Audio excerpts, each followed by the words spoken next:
Assalamualaikum warahmatullahi wabarakatuh. Kami dari kelompok 11 akan membahas tentang Republik Federal Jerman yang diawali dengan membahas sistem politik Jerman. Di sini saya akan menjelaskan mengenai sistem pemilu di Jerman. Nah, sistem pemilu di Jerman ini menggunakan sistem MMP atau Mixed Member Proportional, di mana campuran dari sistem proporsional dan sistem pemilihan langsung. Nah, setiap pemilih itu memiliki dua suara.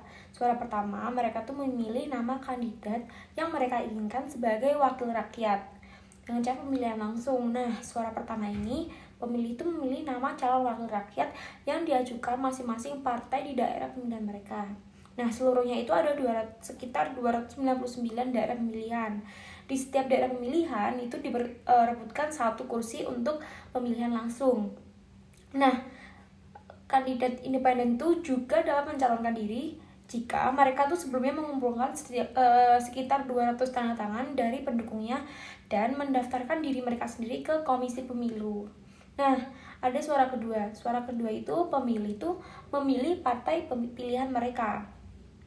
Nah, di mana setiap daerah pemilihan itu memperebutkan satu kursi untuk partai, sehingga jumlah kursi di parlemen Jerman itu teoritis menjadi 2 kali 299, yaitu 598 kursi. Nah, dari kedua suara ini dihitunglah persentase yang dimenangkan masing-masing partai politik yang mengikuti pemilu tersebut. Nah, persentase yang dimenangkan itu akan berpengaruh pada jumlah kursi yang mereka perebutkan di Bundestag. Sebuah partai dari perolehan suaranya yang menerima lebih banyak kursi di parlemen dalam pemilihan langsung atau suara pertama daripada jumlah kursi yang ditetapkan dengan persentase proporsional atau suara kedua.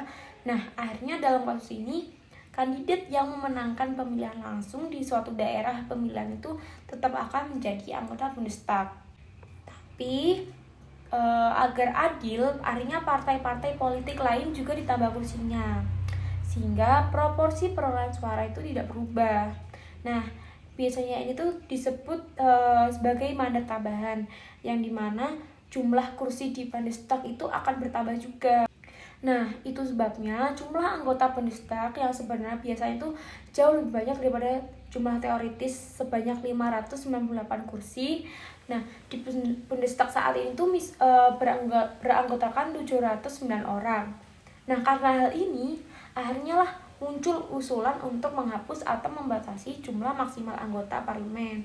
Karena jika tidak dihapus atau dibatasi, harinya jumlah anggota Bundestag bisa terus melewati 1000 anggota atau 1000 orang. Nah, agar sebuah partai dapat memasuki Bundestag, partai itu harus memenangkan setidaknya 5% suara kedua. Nah, sistem ini tuh berlaku untuk mencegah partai-partai kecil untuk masuk ke parlemen, sehingga terlalu banyak partai duduk di Bundestag, yang akhirnya bisa mengganggu efektivitas kerja. Nah, pemilihan di Jerman itu tidak secara langsung memilih kanselir sebagai kepala pemerintahan, karena kanselir itu dipilih oleh parlemen berdasarkan suara mayoritas. Nah, tergantung dari hasil pemilu, perundingan koalisi untuk membentuk pemerintahan bisa berlangsung cepat atau juga sangat lambat. Nah, dalam sebuah koalisi, partai terbesar biasanya yang menentukan siapa yang akan mengisi jabatan sebagai kanselir. Presiden Jerman itu merupakan kepala negara. Nah, biasanya presiden itu hanya memainkan peran seremonial. Secara formal, presiden itu mengusulkan seseorang calon kanselir pada parlemen. Kemudian parlemen itu memilih dengan suara terbanyak. Nah, presiden juga yang atas usulan parlemen membubarkan dewan perwakilan dan menentukan pemilu baru. Sekian dari saya, makasih. Oke, yang kita akan membahas sejarah politik negara Jerman. Yang pertama ada Konfederasi Jerman, merupakan gabungan dari negara-negara kecil yang berbahasa Jerman di bagian utara, serta sebagai Prusia sebagai pemimpin dari konfederasi ini. Mengapa ada negara-negara kecil ini? Dikarenakan pecahnya Kekaisaran Suci Romawi pada abad ke-17 menyebabkan negara-negara tersebut terpecah. Kemudian Konfederasi Jerman ini membentuk konfederasi, persatuan negara-negara yang berada di Jerman Utara. Kemudian yang kedua adalah Kekaisaran Jerman. Kekaisaran ini terbentuk dari persatuan semua dari negara, tidak utara, tidak selatan ya. Negara-negara yang berbahasa Jerman terkecuali Austria, di mana Austria membentuk negara sendiri. Meskipun berbentuk kekaisaran, tapi tetap mengusung sistem federal Kekaisaran Jerman. Yang ketiga, periode ketiga adalah Republik Weimar. Republik ini muncul setelah Perang Dunia I. Hal ini dikarenakan kekalahan Jerman pada Perang Dunia I. Mengapa dinamakan Weimar? Karena pusat pemerintahan berada di kota Weimar, di negara bagian Thuringia. Hal ini dilakukan, kenapa dipindah? Hal ini dilakukan untuk menghindari kekacauan di kota Berlin, di mana pada saat itu ada kekacauan dari bukan dibilang tentara ya, tapi sayap militer dari partai-partai ekstremis dari sayap kanan, sayap kiri, ya meminimalisir pergejolakan, bisa dibilang pergejolakan ideologi seperti kayak gitu. Pada saat era ini Republik Weimar diwarnai oleh ketidakstabilan politik, ketidakstabilan ekonomi, dan menurunnya standar hidup orang Jerman.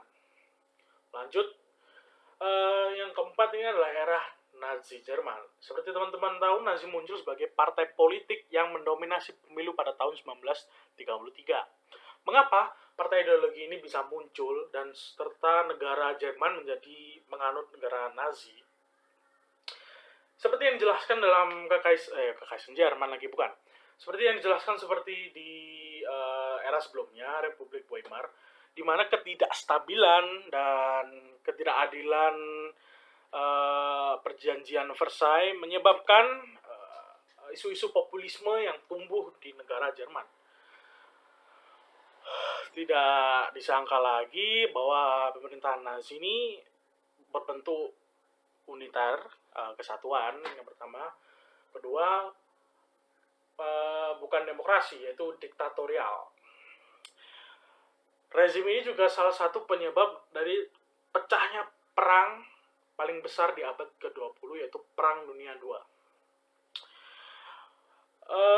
Selanjutnya ada Republik Federal Jerman dengan Republik Demokratik Jerman. Mengapa ada dua negara Jerman? Hal ini dikarenakan setelah Perang Dunia II, pihak-pihak pemenang, terutama pihak Sekutu, membagi dua negara Jerman. Di sisi lain, di Sekutu Barat membentuk negara Jerman yang demokrasi liberal, maksud saya demokrasi liberal. Kemudian bersistemkan atau menganut sistem juga federalisme seperti awal-awal. Kemudian yang di timur, di mana sekutu yang ada adalah Uni Soviet. Uni Soviet mencoba untuk membonekakan Jerman Timur, seperti membuat negara Jerman Timur, yaitu berdasarkan negara-negara komunis di daerah timur atau Pakta Warsawa kalau bisa kita bilang. Pertama, mereka berbentuk negara komunis pertama, diktator, kemudian memakai sistem, bukan pemerintahan ya, sistem pendaerahan yang sistem pemerintah yang bukan federal, yaitu uniter. Yang terakhir adalah Republik Federal Jerman yang bersatu. Mengapa? Setelah dihancurkannya tembok Berlin pada tahun 89, secara tidak langsung Jerman Timur diserap secara perlahan oleh Jerman Barat. Hal ini menjadikan Jerman bersatu, menganut sistem demokrat liberal yang berbasis federal yang telah ditetapkan oleh negara Jerman Barat. Sekian. Terima kasih.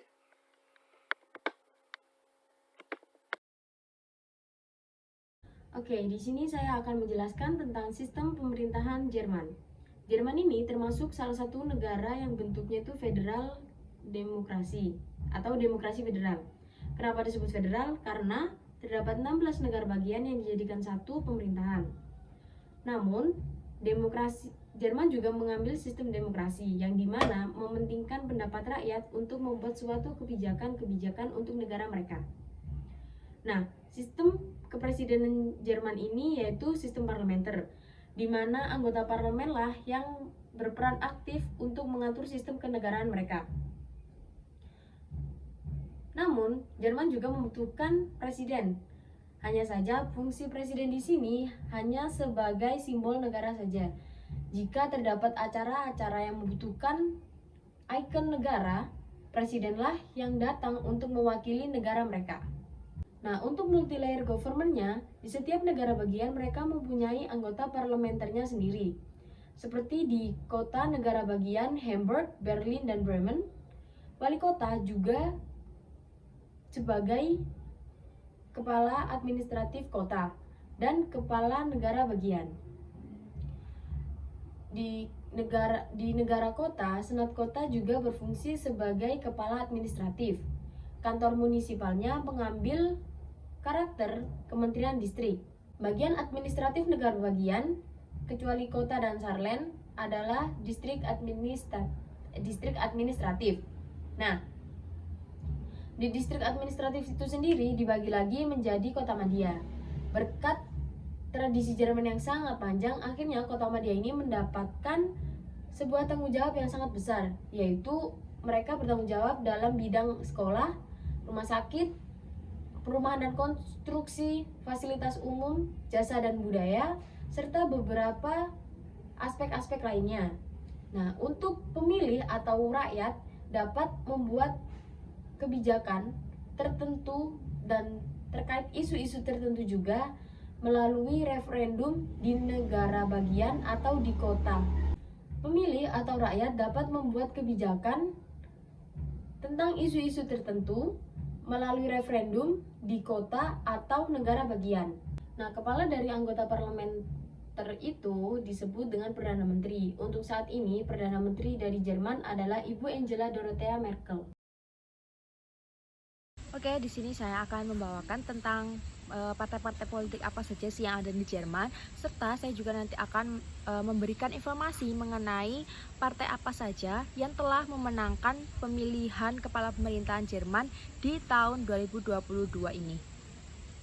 Dilansir dari CNN Indonesia, pada German Presidential Election tahun 2022 yang memenangkan adalah Partai Sosial Demokrat atau SPD, di mana partai ini itu merupakan partai tertua yang ada di Jerman. Nah, Partai Sosial Demokrat ini memperoleh 25,7% suara, lebih di atas dari Partai Uni Demokratik Kristen atau CDU. Partai CDU ini memperoleh 24,1% suara. Nah, kemudian ada partai-partai lainnya seperti The Greens yang memperoleh 14,8% suara, dan juga ada Partai Demokrat Bebas yang memperoleh 11,5% suara. Di Jerman sendiri itu pada dasarnya hanya memiliki dua partai besar, seperti contohnya yang pertama adalah Partai Uni Demokratik Kristen atau CDU, dan juga yang kedua adalah Partai Sosial Demokrat. Nah, ini adalah Partai SPD. Partai Sosial Demokrat merupakan penerus dari Partai Persatuan Sosialis Jerman, yang kemudian partai ini tuh bersekutu dengan partai-partai kiri yang ada di Jerman Barat. Jerman sendiri juga punya partai-partai kecil lainnya, seperti ada The Greens, kemudian Partai Persatuan Sosial Kristen atau CSU, kemudian juga ada Partai Hijau, Partai Pinggiran, dan juga ada Partai Kiri. Partai Sosial Demokrat itu merupakan partai yang dianggap sebagai pewaris Marxis di abad ke-19. Partai Uni Demokratik Kristen atau yang sebelumnya itu bernama Partai Sosialisme Demokratik itu merupakan penerus dari Partai Persatuan Sosialisme Jerman, yang kemudian mereka itu bersekutu dengan partai-partai kiri yang ada di Jerman Barat. Ada partai pinggiran di Jerman pada abad ke-20 yang partainya itu lebih terlihat dibandingkan partai-partai pinggiran lainnya. Itu ada Partai Republik Sayap Kanan dan juga ada Partai DVU. Selanjutnya ada Partai Hijau yang ini dibentuk di Jerman Barat pada tahun 1980 dan kemudian bergabung dengan Aliansi Jerman Timur 90 pada tahun 1993. Kemudian di sini ada Partai Kiri, di mana Partai Kiri ini dibentuk untuk aliansi antara Partai PDS dan juga anggota dari partai SPD, yang kemudian juga ada partai hijau yang telah mengalami kekecewaan dan kemudian mereka mendirikan alternatif pemilihan umum untuk perburuhan dan juga keadilan sosial. Dan selanjutnya ada Partai Demokrat Bebas. Nah, Partai Demokrat Bebas ini merupakan partai penerus dari partai-partai liberal yang ada di Jerman yang sudah tua. Partai Demokrat Bebas ini umumnya mengadopsi tentang perdagangan bebas, pro bisnis, dan juga anti klerikal. Sekian penjelasan saya mengenai partai-partai politik yang ada di Jerman. Kamu tahu nggak berita terkini di Jerman tuh lagi ada apa sih? Di Jerman itu sekarang pemerintah Jerman ada membuat keputusan untuk terjadi pembatalan investasi dari Cina gitu. Jadi menurut pemerintah setempat telah melakukan veto pada pengambilan pabrik chip Elmos oleh Silex. Pemerintah tersebut berasal dari Swedia namun merupakan anak usaha dari grup ChinaSat Microelectronics. Nah, selanjutnya datang dari sekelompok wanita di Jerman yang melakukan aksi demo. Mereka ini memprotes prostitusi di negaranya sendiri. Nah, selanjutnya pemerintah Jerman ini memberikan pernyataan bahwa ganja telah dilegalkan di negaranya. Hal ini merupakan salah satu janji pemerintah, yaitu Kanselir Olaf Scholz, Menteri Kesehatan, dan dengan mempresentasikan makalah landasan yang penting bagi pembuatan undang-undang distribusi terkontrol dan konsumsi ganja. Selanjutnya Jerman ini menjauh dari jurang resesi, yang dimana setelah mampu mencetak pertumbuhan ekonomi positif baik secara tahunan maupun kuartal pada triwulan 3 pada tahun 2022. Selanjutnya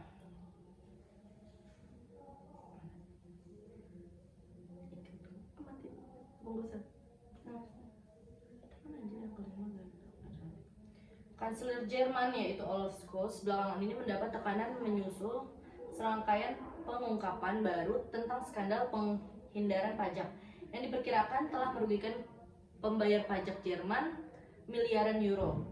Nah, selanjutnya datang dari event Oktoberfest di Jerman. Awal mulanya digelar untuk menyambut putra mahkota Bayern yang menikah dengan Putri Therese dari Sachsen-Hildburghausen. Maka dari itu setiap 12 Oktober ini sudah diperingati sebagai Oktoberfest yang digelar selama sekitar 16 hari gitu.